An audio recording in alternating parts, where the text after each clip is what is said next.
الحمد لله نحمد الله ونستعينه ونؤمن به ونتوكل عليه ونعوذ بالله من شرور أنفسنا ومن سيئات أعمالنا من يهد الله فلا مضل له ومن يضلله فلا هادي له أشهد أن لا إله إلا الله وحده لا شريك له وأشهد أن محمدا عبده ورسوله أرسله بالهدى ودين الحق ليظهره على الدين كله ولو كره المشركون اللهم صل على محمد وعلى آل محمد كما صليت على إبراهيم وعلى آل إبراهيم اللهم بارك على محمد وعلى آل محمد كما باركت على إبراهيم وعلى آل إبراهيم في العالمين إنك حميد مجيد إن أريد إلا الإصلاح ما استطعت وما توفيقي إلا بالله عليه توكلت وإليه أنيب أيها الناس اتقوا الله عباد الله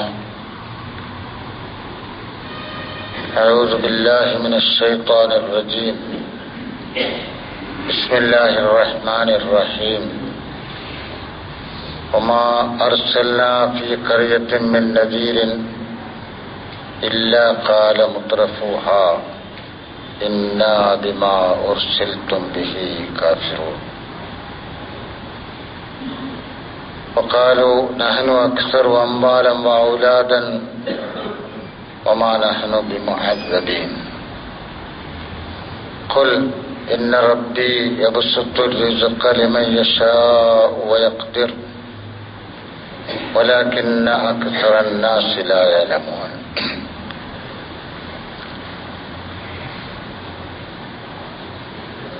സത്യവിശ്വാസികളെ, സഹോദര സഹോദരിമാരെ,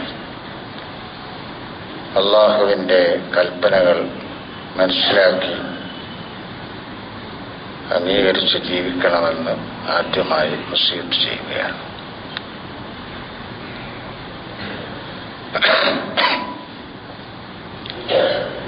وما أرسلنا في قرية من نذير إلا قال مترفوها إنا بما أرسلتم به كافرون.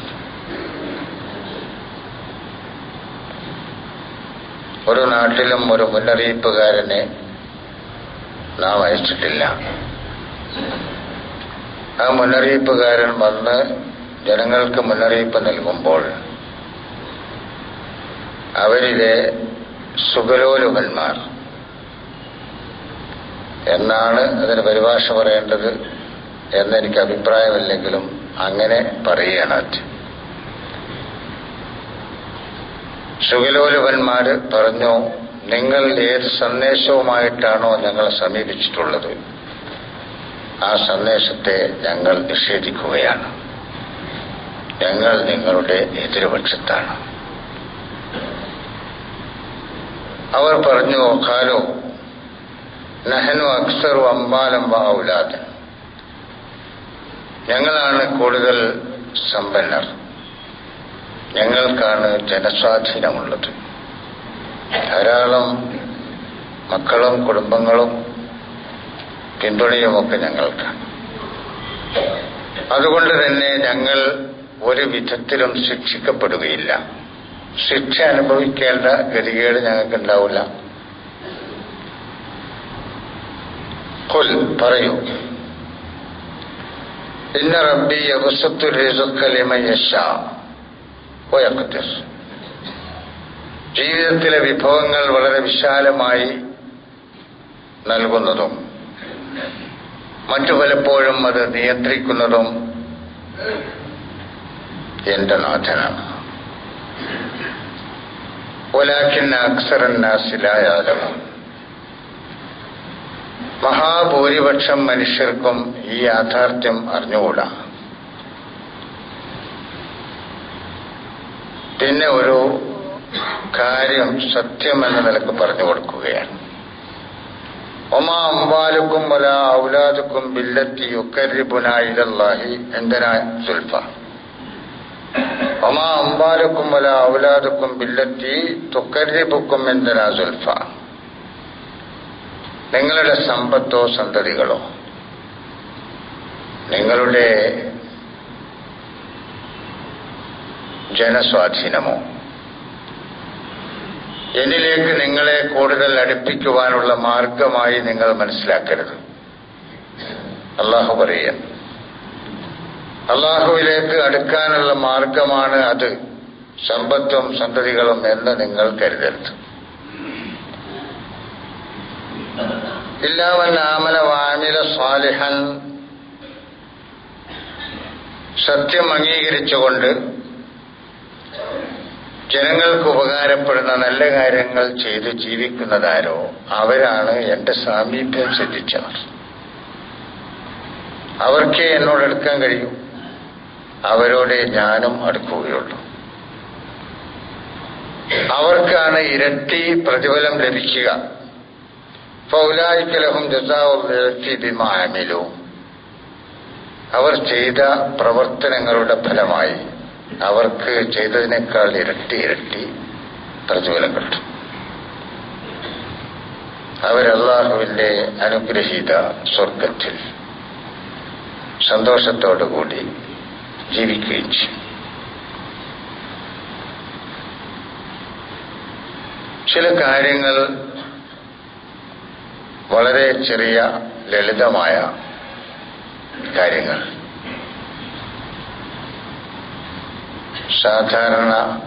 സാധാരണക്കാരിൽ സാധാരണക്കാരായ ആളുകൾക്ക് ബോധ്യം വരാൻ വേണ്ടി സൂചിപ്പിക്കുകയാണ് ഈ ഖുത്ബയിലൂടെ ഞാൻ ചെയ്യുന്നത്. ലോകത്ത് മനുഷ്യർ രണ്ട് തട്ടുകളിലാണ്. മനുഷ്യന്റെ ജീവിതം ആരംഭിച്ച് കുറച്ചു കാലം കഴിഞ്ഞാലും മുതൽ തുടങ്ങിയതാണ് ഈ വ്യത്യസ്തമായ രണ്ട് തട്ട്. അത് പറയുമ്പോൾ അത് ഏതെങ്കിലും പ്രസ്ഥാനങ്ങളുടെയോ മതങ്ങളുടെയോ സംഘടനകളുടെയോ തട്ടുകളായിട്ടല്ല. രണ്ട് തട്ടുകൾ എന്ന് പറഞ്ഞാൽ ഒരു തട്ട് ഉയർന്ന തട്ട്, മറ്റേത് താണ തട്ട്. വലിയവർ ചെറിയവർ. ഈ വലുപ്പവും ചെറുപ്പവും എക്കാലത്തും ലോകം അംഗീകരിച്ചു പോന്നിട്ടുള്ളത് രണ്ട് അടിസ്ഥാനങ്ങൾ അംഗീകരിച്ചുകൊണ്ടാണ്. ഒന്ന് സാമ്പത്തികമായ ഉയർച്ച, മറ്റൊന്ന് അധികാരത്തിന്റെ ഉയർച്ച, ജനപിന്തുണ എന്നതിനെ നമുക്ക് പറയാം. മനുഷ്യ സമൂഹത്തിലെ മഹാഭൂരിപക്ഷം ഞങ്ങളുടെ പിന്നിലാണ് എന്നവകാശപ്പെടുന്ന വിഭാഗം, ആ അവകാശപ്പെടുന്ന വിഭാഗത്തിലായിരിക്കും രാജ്യത്തെ വിഭവങ്ങളുടെ കൂമ്പാരങ്ങളുടെ ഉടമാവകാശം. രാജ്യത്തെ വിഭവങ്ങൾ അത് ന്യായവും അന്യായവുമായ മാർഗത്തിലൂടെ കൊന്നുകൂട്ടി വെച്ച് അതിന്റെ ഉടമസ്ഥർ ഞങ്ങളാണ് എന്ന് അവർ അവകാശപ്പെടുന്നു. ലോകത്ത് പടച്ചതമ്പുരാന്റെ വിഭവങ്ങൾ ശേഖരിച്ച് സൂക്ഷിച്ച് അതിന്റെ മേൽ അവകാശം പറഞ്ഞുകൊണ്ട് ആ സമ്പത്തിന്റെ നക്കാപ്പിച്ചകൾ സമൂഹത്തിലെ ദുർബല വിഭാഗത്തിന് വിതരണം ചെയ്ത് അവരുടെ പിന്തുണകൾ നേടിയെടുക്കുന്ന ആ വിഭാഗമാണ് ഉയർന്ന തട്ട് എന്ന് പറഞ്ഞത്. ക്ഷണികമായ ജീവിതത്തിലെ ഉയർച്ചയും താഴ്ചയുമാണ് ഞാൻ പറഞ്ഞത്. ഇവരുടെ പ്രയാസങ്ങൾ, ഇവരിൽ നിന്നുള്ള പ്രയാസങ്ങൾ അനുഭവിച്ചുകൊണ്ട് കഷ്ടപ്പാട് സഹിച്ച് ജീവിക്കുന്ന ദുർബല വിഭാഗമാണ് മറ്റേ വിഭാഗം. ഖുർആനിന്റെ പല ഭാഗങ്ങളിലും വ്യത്യസ്ത ശൈലിയിൽ ഈ കാര്യം ബോധ്യപ്പെടുത്തുന്നുണ്ട്. ചിലയിടങ്ങളിൽ മുസ്തദഅഫുകൾ എന്ന് പറഞ്ഞു ദുർബല വിഭാഗത്തിൽ, അതിന്റെ മറുഭാഗത്ത് മുസ്തക്ബിറുകൾ എന്ന് പറഞ്ഞു അഹങ്കാരികൾ. വേറെ ചില സ്ഥലങ്ങളിൽ വിധേയർ എന്ന് പറഞ്ഞു. ആ വിധേയരുടെ മുകളിൽ അഹങ്കാരികളായി അവരെ വിധേയരാക്കിയവരുണ്ടാകും. അഹങ്കാരം മുതലെടുക്കുന്നത് മറ്റുള്ളവരുടെ വിധേയത്വത്തിൽ നിന്നാണ് എന്ന് നമുക്കറിയാമല്ലോ. വിധേയരായി മനുഷ്യരില്ലെങ്കിൽ അഹങ്കാരികൾ ഉണ്ടാവുകയില്ല. അപ്പൊ അഹങ്കാരികളെ ഉണ്ടാക്കുന്നത്, സൃഷ്ടിക്കുന്നത് വിധേയരായി മാറുന്ന മനുഷ്യരാണ്. പല ശൈലിയിലും ഖുർആൻ ഇക്കാര്യം പറഞ്ഞിട്ടുണ്ട്. ഇവർ ഈ ജനവിഭാഗത്തെ ചൂഷണം ചെയ്യുന്ന രീതിയെക്കുറിച്ചാണ് ചുരുങ്ങിയ സമയത്തിനുള്ളിൽ ഞാൻ ഈ വിഷയം നിങ്ങളുടെ മുമ്പിൽ വെക്കുന്നത്. എങ്ങനെയാണ് ഇവരെ ദുർബലരാക്കി വെക്കാൻ, എങ്ങനെയാണ് അവർ കുതന്ത്രങ്ങൾ മെനയുന്നത്. ഭൂമിയിൽ ജീവിക്കുന്ന മുഴുവൻ സൃഷ്ടിജാലങ്ങൾക്കും അവകാശപ്പെട്ടതാണ് ഭൂമിയിലെ വിഭവങ്ങൾ. ഭൂമിയിലെ എന്ന് പറഞ്ഞുകൂടാ, ഭൂമിയല്ലാത്ത ഇതര മേഖലകളിലുള്ള വിഭവങ്ങളും മുഴുവൻ സൃഷ്ടിജാലങ്ങൾക്കും അവകാശപ്പെട്ടതാണ്. ചില സൃഷ്ടിജാലങ്ങൾക്ക് അവകാശപ്പെട്ടത് തട്ടിയെടുക്കുവാൻ മനുഷ്യന് സാധിച്ചു എന്ന് വരില്ല. കാരണം മനുഷ്യന്റെ പിന്തുണയില്ലെങ്കിലും സഹായമില്ലെങ്കിലും അവരുടെ അവകാശങ്ങൾ അവർ നേടിയെടുക്കും. കാട്ടിലും നാട്ടിലും വളർന്നു വലുതായി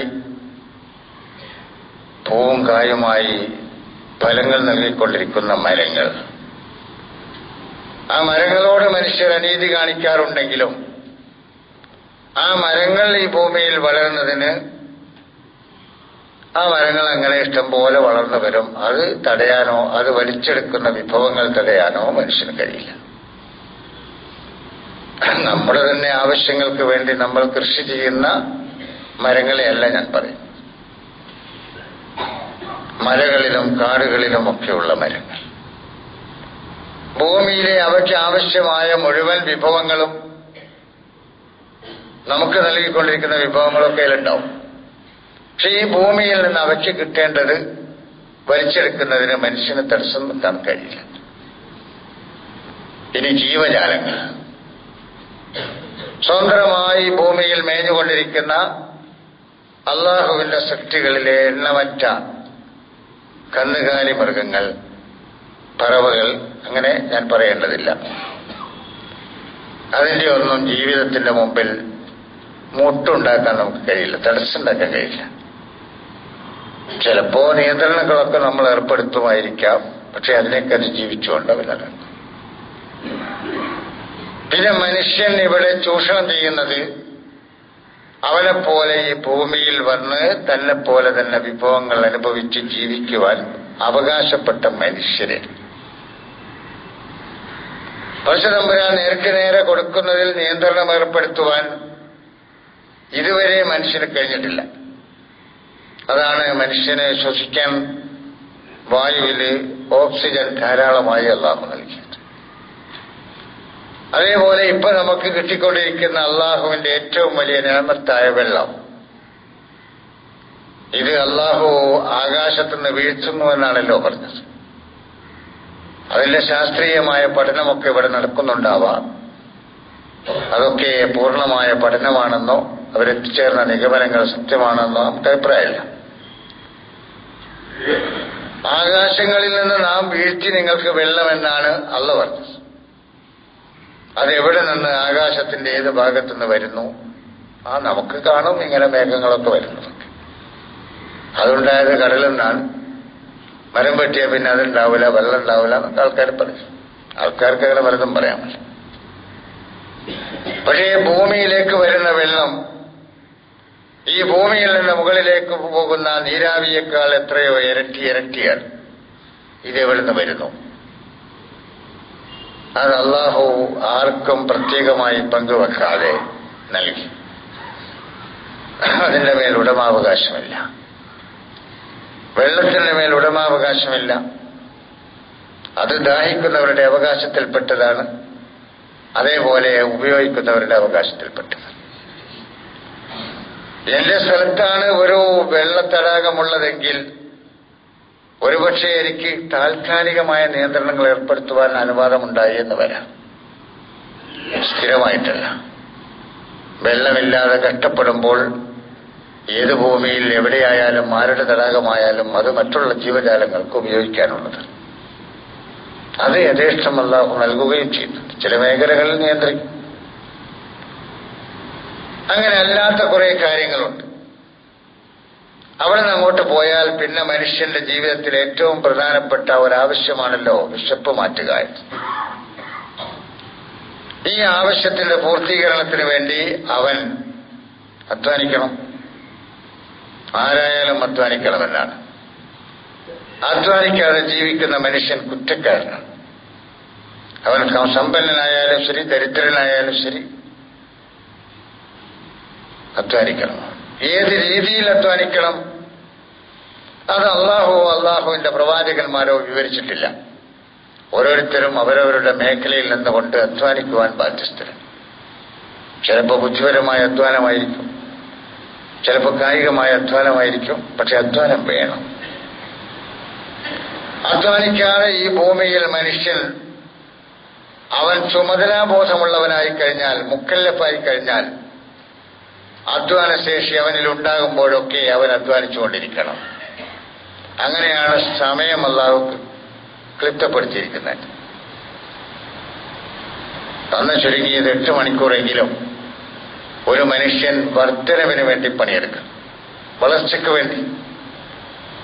ഇന്നലെ ഇല്ലാത്ത ഒന്ന് ഇന്ന് ഉണ്ടാക്കുവാൻ വേണ്ടി ഭൂമിയിൽ ജനിച്ച് മുക്കല്ലഫായി എന്ന് പറഞ്ഞാൽ ഉത്തരവാദിത്വം ഏറ്റെടുക്കുവാനുള്ള പ്രായമായി കഴിഞ്ഞാൽ ഇന്നലെ ഇല്ലാത്തത് ഇന്നുണ്ടാക്കുവാൻ വേണ്ടി അവൻ നന്ന ചുരുങ്ങിയത് അവന് പഠിച്ചവൻ നൽകി 24 മണിക്കൂറിൽ 8 മണിക്കൂറെങ്കിലും അതിന് വേണ്ടി ചെലവുണ്ട്. അതവന്റെ ബാധ്യതയാണ്. അത് അവന് വേണ്ടി മാത്രമല്ല, അവന്റെ പിൻഗാമികൾക്ക് വേണ്ടി, തന്നെപ്പോലെ ഈ ഭൂമിയിൽ ജീവിക്കുന്ന മനുഷ്യർക്ക് വേണ്ടി. അപ്പൊ എല്ലാവരും പണിയെടുക്കും. ആ പണിയെടുക്കുന്നത് എന്തിനെന്ന് ചോദിച്ചാൽ അതിന്റെ ഒന്നാമതായി നേർക്ക് നേരെ ചെന്ന് മുട്ടുന്നത് അവന്റെ വിശപ്പ് മാറ്റുക എന്നതാണ്. ഭക്ഷണത്തിന് വേണ്ടി. ഭക്ഷണം ജീവജാലങ്ങളുടെ അടിസ്ഥാന ആവശ്യം. ഭക്ഷണം തടയാൻ പാടില്ല. ആരെങ്കിലും തടഞ്ഞാൽ അവനുമായി ഏറ്റുമുട്ടിയിട്ട് ആ ഭക്ഷണം നേടിയെടുക്കുവാനുള്ള അവകാശം മനുഷ്യനുണ്ട്. ആ അവകാശം നേടിയെടുക്കുന്നിടത്ത് അവൻ ഏറ്റുമുട്ടുമ്പോൾ മരിച്ചുപോയാൽ അവന് രക്തസാക്ഷിയുടെ പ്രതിഫലമുണ്ട് എന്നൊക്കെയാണ്. മനുഷ്യനിൽ മാത്രം ഒതുങ്ങുന്നതല്ല ജീവജാലങ്ങളുടെയും അവകാശം. അതുകൊണ്ടാണ് ഭക്ഷണം കഴിക്കാൻ അവസരം നൽകാതെ ഒരു ജീവിയെ ബന്ധിച്ചിട്ട് കഴിഞ്ഞാൽ, ഭക്ഷണം കിട്ടാതെ ചത്തുപോയാൽ അതിന്റെ പേരിൽ അല്ലാഹു ശിക്ഷിക്കുമെന്ന് പറഞ്ഞിട്ട്.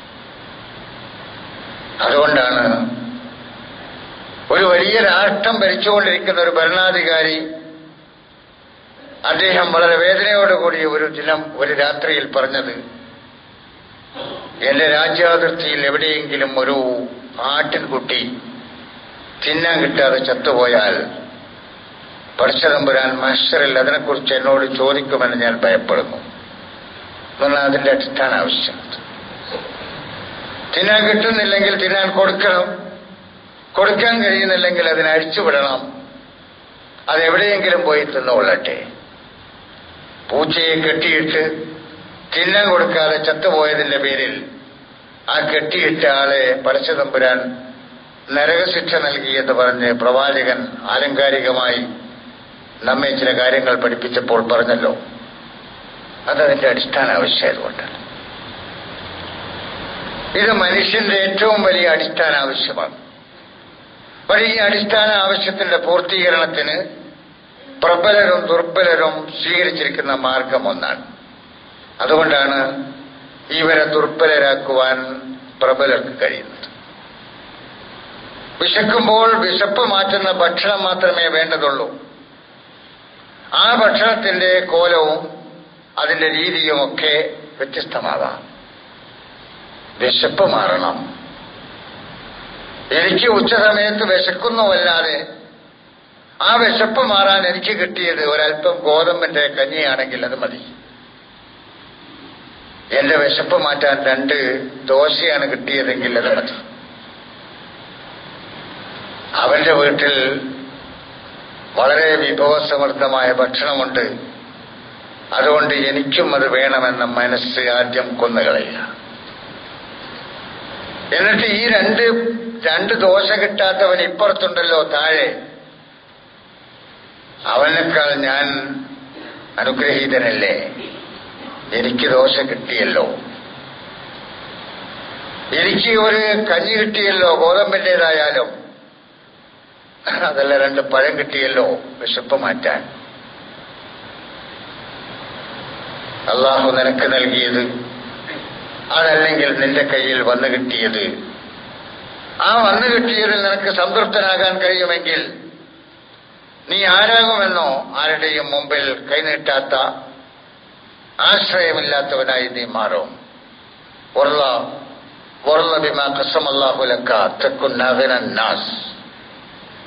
അള്ളാഹു നിനക്ക് വീതിച്ചു തന്നത്, ആ തന്നത് സ്വീകരിച്ചുകൊണ്ട് നീ സംതൃപ്തനായാൽ തെക്കുന്നാഹനാസ്, മനുഷ്യ സമൂഹത്തിലെ ഏറ്റവും വലിയ അനാശ്രയനായി നീ മാറും.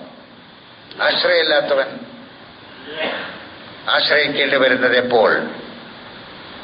എന്നെക്കാൾ വലിയവനെ നോക്കിയിട്ട് എനിക്കും അങ്ങനെ ഉണ്ടാവണം, അവനെന്താണോ കഴിക്കുന്നത് അത് തന്നെ ഞാനും കഴിക്കണം, അവൻ എന്താണോ കുടിക്കുന്നത് അത് തന്നെ എനിക്കും കുടിക്കണം എന്ന് പറയുന്ന തോന്നൽ, ആ തോന്നലിനെയും ആ ആഗ്രഹത്തെയും കൊല ചെയ്യുവാൻ ദുർബലനാണ് എന്ന് കരുതുന്ന മനുഷ്യൻ സന്നദ്ധനായാൽ അവന്റെ മുമ്പിൽ പ്രബലർ വേറെ ഉണ്ടാവുകയില്ല. അമ്മയിലേക്ക് ഫല, നിന്നെ എനിക്ക് ആവശ്യമില്ല, എനിക്ക് നിന്നെ ആവശ്യമില്ല. കാരണം നീ നിന്റെ വീട്ടിൽ പോയി കഴിക്കുന്ന ഭക്ഷണം രുചികരമാണ്, ഞാൻ എൻ്റെ വീട്ടിൽ പോയി കഴിക്കുന്ന ഭക്ഷണം മത്തൻ്റെ ഇലയാണ്, മുരിങ്ങൻ്റെ ഇലയാണ്, അതെനിക്കിഷ്ടമാണ്, അത് മതി എനിക്ക്. അവർ തിന്നുന്നത് എന്തായാലും വൈനക്കലോ ലുഹൂമൻ ഔ ശുഹൂമ അക്കൽനാ ബിൽ ഹശീശി വബിൽ കലായ. ഇമാം അലി ഇബ്നു അബീ താലിബ് റളിയല്ലാഹു അൻഹു പാടിയതാണെന്ന് പറയും. വൈനക്കലോ ലുഹൂമൻ ഔ ശുഹൂമ, വളരെ വലിയ പോഷകങ്ങളുള്ള മാംസങ്ങളുമൊക്കെയാണ് അവർ കഴിക്കുന്നത്, ശരി. പക്ഷേ അക്കൽനാ ബിൽ ഹശീശി വബിൽ കലായ, പുല്ല്, പുഷ്പാദികൾ, ഇലകൾ, അതേപോലെ പച്ചക്കറികളൊക്കെ തിന്ന് ഞങ്ങൾ സംതൃപ്തരാണ്, സന്തുഷ്ടരാണ്. സക്കനോ ഖുസൂറന്നാലിയാത്തി സക്കന്നാ ബിൽ മസാജിദി വസ്സവായ, വളരെ മഹോന്നതമായ കൊട്ടാരങ്ങളിലാണ് അവർ താമസിക്കുന്നതെങ്കിലും ഞങ്ങൾ പള്ളിയുടെ തിണ്ണയിൽ, കടത്തിണ്ണകളിൽ വെയിലുകൊള്ളാതെ മഴ കൊള്ളാതെ ഞങ്ങൾ കഴിച്ചുകൂട്ടാം. മഹാനായ അലി ഇബ്നു അബീ താലിബ് അദ്ദേഹത്തിന്റെ പ്രതിയോഗികളെ ചൂണ്ടിക്കാണിച്ചുകൊണ്ട്, എതിരാളികളെ ചൂണ്ടിക്കാണിച്ചുകൊണ്ട് പറഞ്ഞത്. അങ്ങനെ പലതും അദ്ദേഹം പറഞ്ഞിട്ടുണ്ട്. അങ്ങനെ ആവാൻ നമുക്ക് കഴിഞ്ഞാൽ നമ്മെ ചൂഷണം ചെയ്യുവാൻ ഈ ലോകത്തെ മുത്തറഫുകൾക്ക് സാധ്യമല്ല. മുത്തറഫുകൾ എന്ന് പറയുമ്പോൾ സുഖലോലുപന്മാരാണ്, നമ്മളൊക്കെ സുഖലോലുപന്മാരാണ്, നമ്മളൊക്കെ സുഖിക്കണില്ല. എന്ത് ഭാഷയാണ് അതിനുപയോഗിക്കേണ്ടതെന്ന് അറിഞ്ഞുള്ളൂ. ആവശ്യത്തിലേറെ ദുരുപയോഗം ചെയ്യുന്നവർ എന്ന് വേണമെങ്കിൽ നമുക്ക് പറയാം. ആവശ്യത്തിൽ കവിഞ്ഞ ദുരുപയോഗം നടത്തുന്ന മനുഷ്യർ. ദാഹം മാറാൻ എത്ര വെള്ളമാണോ വേണ്ട അത്ര കുടിച്ചാൽ മതി, വിശപ്പ് മാറാൻ എത്ര ഭക്ഷണമാണോ വേണ്ടത് അത്ര കഴിച്ചാൽ മതി, അതേപോലെ ഒന്ന് ചുരുണ്ടുകൂടി കിടക്കുവാൻ എന്ത് സൗകര്യമാണോ വേണ്ടത് അത് മതി. അതിൽ സംതൃപ്തനാകാൻ കഴിഞ്ഞാൽ അവന്റെ മുമ്പിൽ പിന്നെ ഒരു പ്രബലനില്ല, ഒരു അഹങ്കാരിയില്ല, അതേപോലെ ഒരു വലിയവനില്ല. ഞാനും അവനും ഒന്ന്, ഒരുപോലെ തുല്യം. അദ്ദേഹം ഇന്ന് ഉച്ചയ്ക്ക് കഴിച്ച ഭക്ഷണം വളരെ രുചികരമായ ഭക്ഷണമാണ്, ഞാൻ കഴിച്ചതും എനിക്ക് നല്ല രുചിയുള്ളതായിരുന്നു. അദ്ദേഹത്തിനും വിശപ്പ് മാറി, എനിക്കും മാറി. രാത്രിയാകുമ്പോൾ അദ്ദേഹത്തിനും വിശക്കും എനിക്കും വിശക്കും എന്നാണ് ഞങ്ങൾ തമ്മിലുള്ള വ്യത്യാസം. ഇത് സാധാരണ മനുഷ്യരിൽ വളർന്നു വരേണ്ടത്. പക്ഷേ ലോകത്ത് മനുഷ്യരെ ചൂഷണം ചെയ്യുന്ന വിഭാഗം മനുഷ്യരുടെ ആവശ്യങ്ങൾ വർദ്ധിപ്പിക്കുകയാണ് ചെയ്തത്. സാധാരണ ജീവിച്ചുകൊണ്ടിരിക്കുന്ന സാധാരണക്കാരുടെ ആവശ്യങ്ങൾ വർദ്ധിപ്പിക്കും. നമ്മുടെ നൈജീരിയയിലെ ആദ്യത്തെ ഒരു 10, 20, 25 കൊല്ലം മുമ്പ് അവിടുത്തെ ജനങ്ങളുടെ സാധാരണ ഭക്ഷണം അവിടെ തന്നെ ഉണ്ടാകുന്ന ഒരു തരം കിഴങ്ങായിരുന്നു. അമേരിക്കൻ, യൂറോപ്യൻ നാടുകളിൽ നിന്ന് സാധനങ്ങൾ കയറ്റുമതി ചെയ്യുന്ന കച്ചവടക്കാരിവിടെ വന്നിട്ട് അവർക്ക് വെറുതെ മധുര പലഹാരങ്ങളും അതേപോലെ റൊട്ടിയും അങ്ങനെ അവർ കയറ്റുമതി ചെയ്യുന്ന സാധനങ്ങളൊക്കെ വെറുതെ വിതരണം ചെയ്തു. നമ്മളെ നാട്ടിലൊക്കെ ചെയ്യാറില്ലേ ചിലതൊക്കെ, പിന്നെ കൂടുതൽ കച്ചവടം കിട്ടാൻ. കുറച്ചു കാലം അങ്ങനെ കഴിഞ്ഞപ്പോൾ അവരുടെ കിഴങ്ങുകൾ അവർ മറന്നുപോയി. ഇന്ന് നൈജീരിയക്കാര് ഭക്ഷണം നമ്മളെപ്പോലെ തന്നെ അല്ലെങ്കിൽ യൂറോപ്പുകാരെ പോലെ തന്നെ കഴിക്കും. അവർ കഴിച്ചിരുന്ന കിഴങ്ങ് വർഗ്ഗം പറഞ്ഞു ഉടപ്പവർ. നമ്മളും അങ്ങനെ തന്നെയല്ലായിരുന്നു. നമ്മുടെ നാട്ടിൽ നാം സാധാരണമായി തിന്നുകൊണ്ടിരുന്ന ഒരുപാട് സാധനങ്ങൾ, കിഴങ്ങ് വർഗ്ഗങ്ങൾ, അതേപോലെ തന്നെ നമ്മൾ ഉപയോഗിച്ചിരുന്ന ഒരുപാട് ചീര, മത്തൻ, അത് ഇത് കൃഷി പോലും നമ്മൾ മറന്നുപോയില്ലേ? എന്നിട്ട് നമ്മൾ കാത്തിരിക്കുകയാണ്.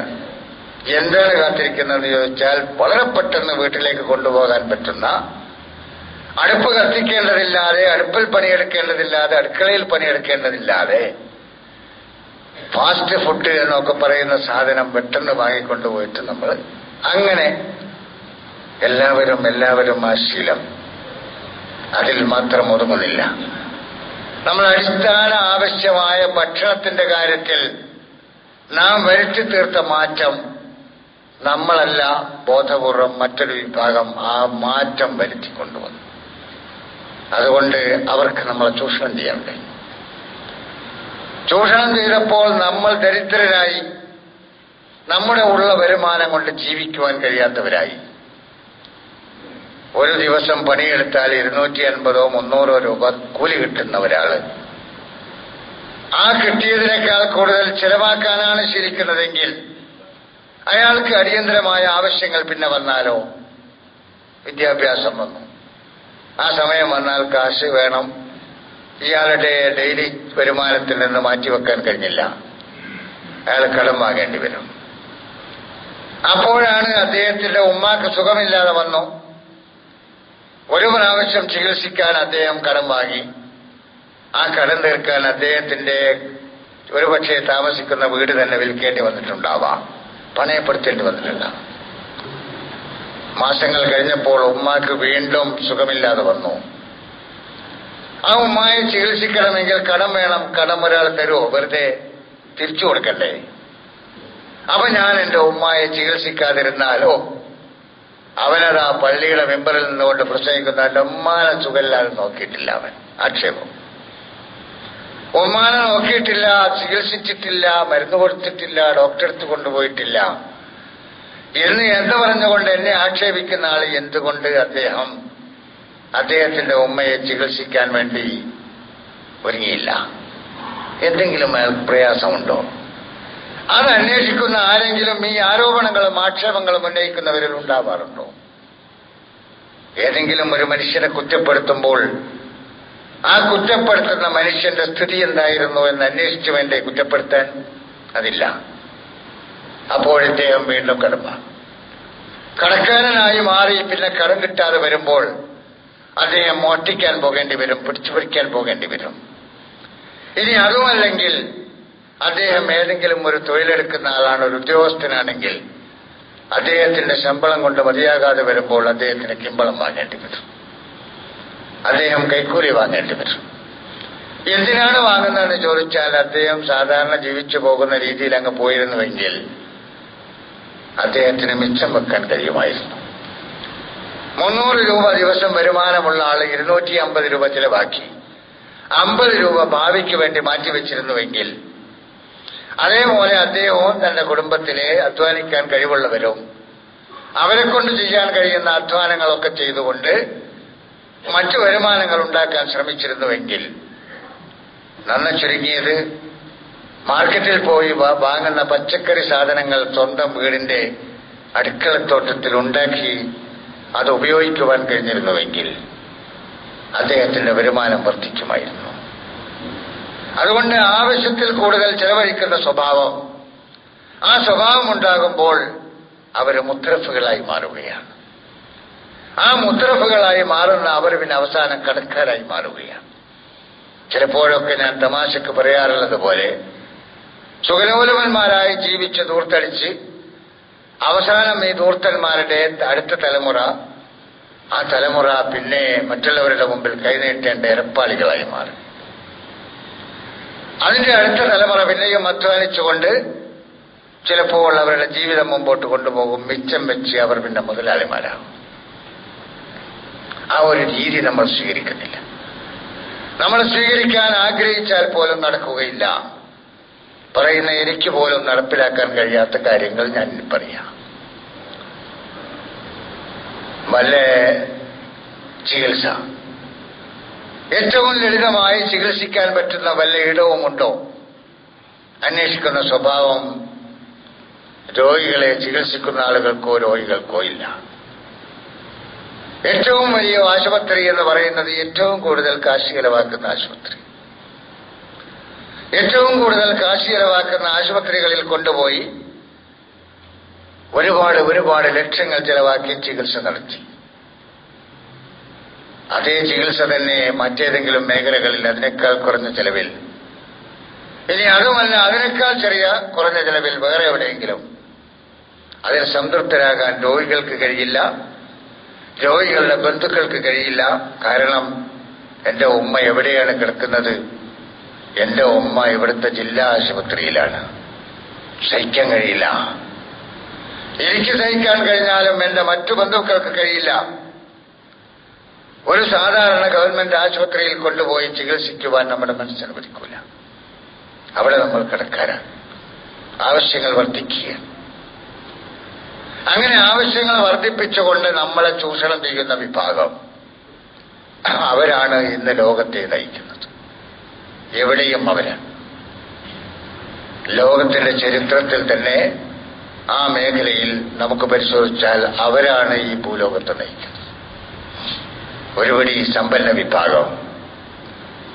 ഏത് രാജ്യങ്ങളിലായാലും അവിടുത്തെ സമ്പന്നരല്ലാത്തവരുടെ കൈവശമുള്ളത് മുഴുവൻ വാങ്ങിയെടുക്കുവാൻ എന്തെല്ലാം പുതിയ മാർഗങ്ങൾ സ്വീകരിക്കണമെന്നാണ് അവർ ചിന്തിച്ചുകൊണ്ടിരിക്കുന്നത്. ഒരു അമേരിക്കയെ കുറ്റപ്പെടുത്തേണ്ടതില്ല. അതേപോലെ യൂറോപ്യൻ ഗൾഫ് മേഖലകളിലെ അവർ തന്നെ പറയുന്ന രാജ്യങ്ങൾ, വലിയ രാജ്യങ്ങൾ, G7, G8 എന്നൊക്കെ അവർ പറയാറുണ്ട്. എന്താണെന്ന് എനിക്ക് മനസ്സിലായില്ല. ഒന്നാം ലോകം എന്ന് പറയും, പിന്നെ മൂന്നാം ലോകം എന്ന് പറയും. രണ്ടാം ലോകം ഏതാണെന്ന് ഇതുവരെ എനിക്ക് തിരിഞ്ഞിട്ടില്ല. അങ്ങനെ അവർ തന്നെ വിഭജിച്ചു മാറ്റുകയാണ് ഒന്നാം ലോകം, രണ്ടാം. അതേപോലെ വികസിത രാജ്യങ്ങൾ, വികസ്വര രാജ്യങ്ങൾ, വികസിക്കാൻ ആഗ്രഹിക്കുന്ന രാജ്യങ്ങൾ, അവരുടെ വികസനത്തിന്റെ മുമ്പിലെ തടസ്സമാരാണ് വികസിത രാജ്യങ്ങൾ. സാധനങ്ങൾ എങ്ങോട്ടും ഉണ്ടാക്കി കയറ്റുമതി ചെയ്യണമെങ്കിൽ അവരുടെ അനുവാദം വേണം. കയറ്റുമതി ചെയ്യേണ്ട എന്റെ രാജ്യത്ത് ഇന്നതൊക്കെ വേണമെന്ന് വിചാരിച്ച് എന്റെ രാജ്യത്ത് എന്തെങ്കിലും ഉണ്ടാക്കണമെങ്കിലും വേണം അവരുടെ അനുവാദം.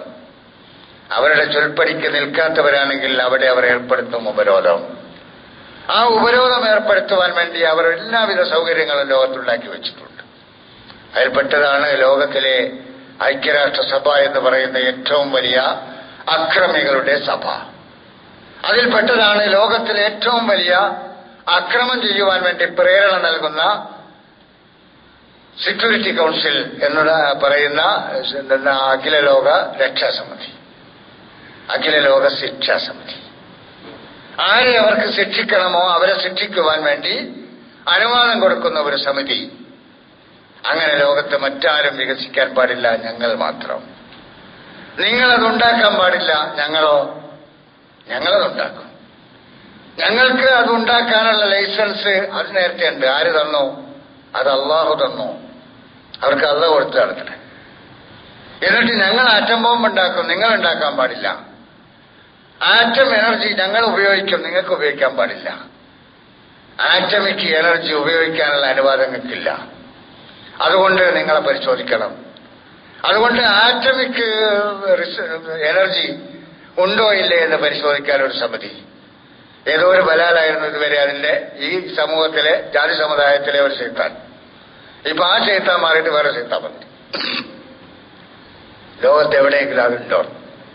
അത് അമേരിക്കയിലുണ്ടോന്നല്ലേ? അത് ഈ ബലാലുകൾ നോക്കണ്ട്. അമേരിക്കയിലുണ്ടോ ഈ സാധനം? റഷ്യയിലുണ്ടോ? ബ്രിട്ടനിലുണ്ടോ? ഫ്രാൻസിലുണ്ടോ? ഇസ്രായേലിലുണ്ടോ? ചൈനയിലുണ്ടോ? അത് നോക്കൂല. വേറെ ഏതെങ്കിലും ലോകത്തിലുള്ള രാജ്യങ്ങളിലുണ്ടോ? എന്നിട്ട് അവര് വരിക പരിശോധിക്കാൻ. എവിടെയാ പോണത്? ആരാന്റെ അടുക്കളയിൽ. എന്റെ അടുക്കളയിൽ എന്തൊക്കെ ഉണ്ടെന്ന് നോക്കാൻ അവൻ വരിക. നിന്റെ അടുക്കളയിൽ എന്തൊക്കെ ഉണ്ടെന്ന് നോക്കേണ്ട ബാധ്യത എനിക്കുണ്ട്. അത് എന്റെ അവകാശമാണ്. എന്ത് അവകാശം? എന്നിട്ട് അവര് വരിക പരിശോധിക്കുക. അപ്പൊ ലോകത്ത് ഞങ്ങളല്ലാതെ മറ്റാരും വളരരുത്, മറ്റാരും വികസിക്കരുത്. അപ്പൊ വികസിത രാജ്യങ്ങൾ മാത്രമേ ഉണ്ടാകാൻ പാടുള്ളൂ. എന്നാ പിന്നെ നിങ്ങൾ പറയരുത് വികസ്വര രാജ്യങ്ങൾ. വികസിക്കുവാൻ ആഗ്രഹിക്കുന്നവരെ വികസിക്കാൻ വിടണ്ടേ? എല്ലാവിധ ഉപരോധവും ഏർപ്പെടുത്തിക്കൊണ്ട് അവരെ വികസിക്കുവാൻ അനുവദിക്കാത്തവർ വികസിത രാജ്യങ്ങളാണ്. ഇനി വികസിത രാജ്യങ്ങളും ലോകങ്ങളുമല്ല, നമ്മൾ മലപ്പുറത്തുള്ള വർത്താനം. നമ്മുടെ നാട്ടിൽ ഏതെങ്കിലും ഒരു വിഭാഗം മുമ്പോട്ട് പോകണമെന്ന് ആഗ്രഹിച്ചുകൊണ്ട് എന്തെങ്കിലും ഒന്ന് ചെയ്യുകയാണെങ്കിൽ ആ ചെയ്യുന്നതിന് മുമ്പിലുള്ള തടസ്സങ്ങളെക്കുറിച്ച് നിങ്ങൾ ആലോചിച്ചു നോക്കും. എനിക്കാകെ 10 സെന്റ് സ്ഥലമുണ്ട്, അവിടെ എനിക്കൊരു വീടുണ്ടാക്കണം. വീടുണ്ടാക്കണമെങ്കിൽ ഞാൻ അവിടെ പോകണം ആദ്യം തന്നെ അവിടുത്തെ പഞ്ചായത്ത് ഓഫീസിലോ മുനിസിപ്പാലിറ്റിയിലോ. എന്നിട്ട് അവർ വന്ന് അനുവദിക്കണം. എന്റെ കയ്യിൽ അതിന്റെ എല്ലാ റെക്കോർഡും ഉണ്ട്.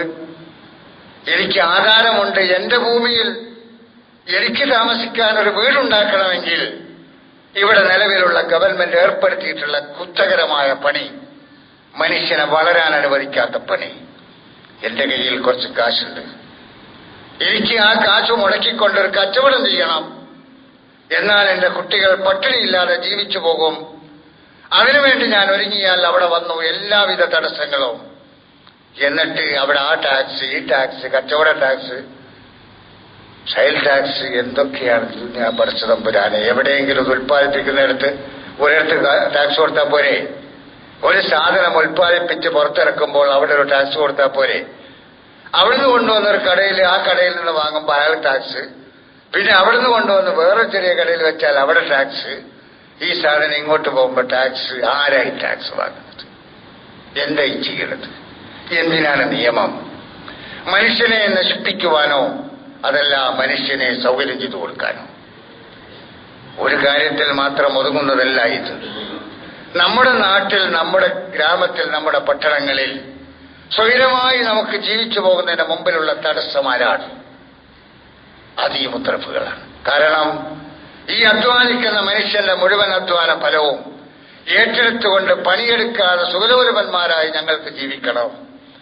അത് ജീവിക്കുവാൻ നിങ്ങൾ നിശ്ചയിച്ചിരുന്ന കച്ചവടം, നിങ്ങൾ നിശ്ചയിച്ചിരുന്ന ശമ്പളം പോരാ. ആ ശമ്പളത്തിന് പകരം കിമ്പളം വാങ്ങണം. ആ വാങ്ങാനുള്ള മാർഗങ്ങൾ ഇവിടുത്തെ നിയമങ്ങൾ ഉണ്ടായിക്കൊടുക്കും. മണൽ വാരാൻ പാടില്ല, മണൽ വാരാൻ പാടില്ല. മണൽ ഉപയോഗിക്കാം. വാരാത്ത മണൽ എങ്ങനെ ഉപയോഗിക്കല്? ഇവിടെ ഈ റോഡിന്റെ ഇരു കരകളിലും മണൽ കൂമ്പാരമായി കൂട്ടിയിട്ടിരിക്കുന്നു. അത് മണൽ വാരിയതല്ലേ? അതറിയാത്തവനാണോ ഉദ്യോഗസ്ഥൻ? ആ കൂമ്പാരമായി കൂട്ടിയിട്ട മണലിൽ നിന്ന് ഒരു കൊട്ടവണ്ടിയിൽ മണൽ കയറ്റിയിട്ട് വണ്ടിക്കാരൻ കൊണ്ടുപോയാൽ ആ വണ്ടി അടുത്ത പോലീസ് സ്റ്റേഷനിൽ. ഈ ദിന കൊണ്ടുപോയത്.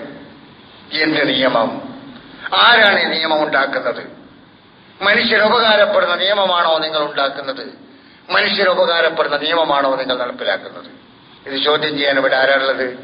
ചോദ്യം ചെയ്യാൻ പറ്റൂല. കാരണം ചോദ്യം ചെയ്യുമ്പോൾ അവന്റെ ലിസ്റ്റ് വേറൊന്നിലായിരിക്കും. ഉഗ്രവാദി, ഭീകരവാദി, പിന്നെ എന്താണ് മറ്റേ തീവ്രവാദി, അതിലായിരിക്കും. പിന്നെ അവൻ പിന്നെ അവനെ തെരഞ്ഞെടുക്കല, എന്നിട്ട് അവനെ ഒതുക്കല. ആരെങ്കിലും ഒതുങ്ങാൻ തയ്യാറാകുന്നവർ വേണ്ടേ? ആരെങ്കിലും നിങ്ങൾ ഒതുക്കിക്കോ. പക്ഷെ ഇത് പറയാതിരിക്കാൻ കഴിയില്ല. ഇങ്ങനെ മനുഷ്യനെ 2 തട്ടുകളിൽ നിലനിർത്തുവാൻ വേണ്ടി ലോകത്തിലെ വലിയ വലിയ രാഷ്ട്രങ്ങൾ മാത്രമല്ല, ദരിദ്ര രാജ്യങ്ങളിലെ ഭരണാധികാരികളും ആ ഭരണാധികാരികളെ നിലനിർത്തുന്ന ഉദ്യോഗസ്ഥന്മാരും ലോകത്ത് മനുഷ്യ സമൂഹത്തിന്റെ ശാപമായി മാറിയിരിക്കുകയാണ്. സാധാരണക്കാരന് ജീവിക്കാൻ കഴിയാത്ത അവസ്ഥയിലേക്ക് മനുഷ്യനെ അവർ മാറ്റിയിരിക്കുകയാണ്. അതുകൊണ്ട് നല്ലതിന്റെ മുമ്പിൽ മുഴുവൻ മാർഗതടസ്സങ്ങൾ സൃഷ്ടിച്ചുകൊണ്ട് ഏത് പ്രവാചകന്മാർ പ്രവാചകന്മാർ വന്നപ്പോഴും ആ പ്രവാചകന്മാരുടെ മുമ്പിൽ വളരെ ശക്തിയായി പ്രഖ്യാപിച്ചു, നിങ്ങൾ എന്ത് സാമൂഹ്യ നീതിയാണോ ലോകത്ത് കൊണ്ടുവരാൻ പോകുന്നത്, ആ സാമൂഹ്യ നീതിയുടെ ബദ്ധ ശത്രുക്കൾ ഞങ്ങളാകുന്നു. ഇന്നാ ബിമാ ഉർസിൽതും ബിഹി കാഫിറൂൻ. നിങ്ങൾ കൊണ്ടുവരാൻ പോകുന്ന സാമൂഹ്യ നീതിക്ക് മുമ്പിൽ ഞങ്ങൾ തടസ്സമാണ്, ഞങ്ങൾ അതിനെതിരിൽ നിലനിൽക്കും, ഞങ്ങൾ അതിന്റെ നിഷേധികളാണ്, ഞങ്ങൾ അതിന്റെ ശത്രുക്കളാണ്. വാഹിറുദ്വായ